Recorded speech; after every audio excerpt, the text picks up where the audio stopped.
Hey everybody, we're here at the very first day of Otter and we're kicking it off with what's probably the most interesting bike at the show. This is the Structure Cycleworks SCW1, and as you can tell, it's pretty different looking.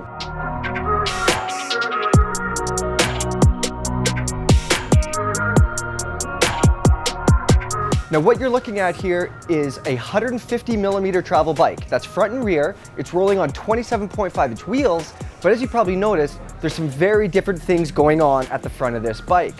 Now what they've built is a carbon fiber linkage fork that is integrated into the frame. The designer of this bike, Lonnie Hall, they're from Calgary, Alberta, Canada, and they're saying that that is the absolute best way to do it.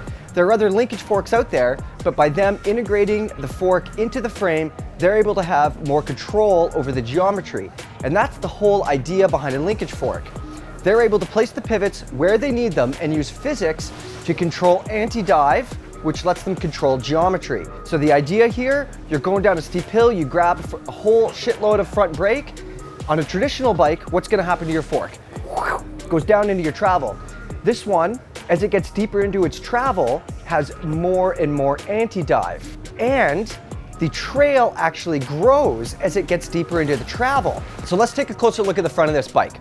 Now, it uses a rear shock up front. It's a DVO Topaz T3 Air, and it's actually the exact same shock that they use at the rear of the bike with the exact same tune.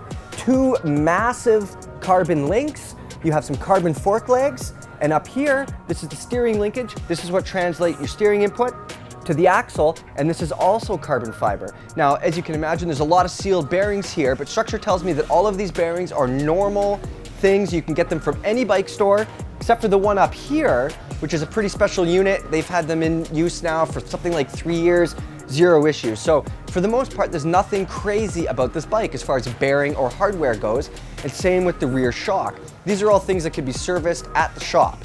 So as crazy as this bike looks, the geometry is actually kind of sort of like where everything else is. Now, this is their first frame size. It's a G2, it's a medium, and it's a 470mm reach.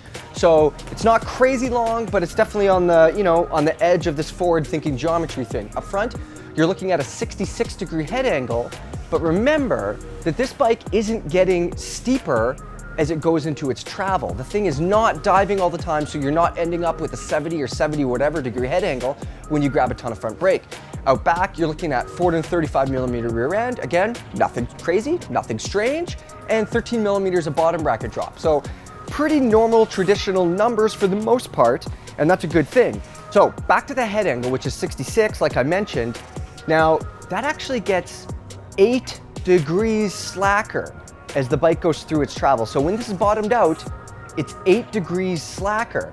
So the whole idea there is stability. When you're going hard, you're deeper into the travel, the idea is to make this thing more stable. Now some other numbers.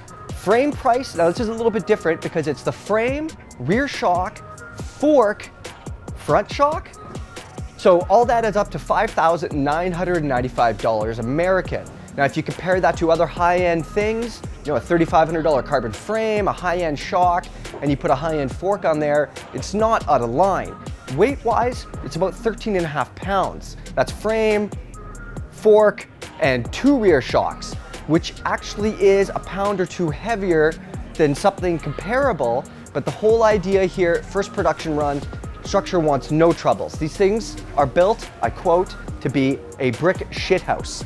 So what do you guys think about this thing? I know it looks very different, but what if it blows minds? If it is amazing, do you care what it looks like? Does it look too strange? Or does that not matter to you guys? Let us know in the comments below.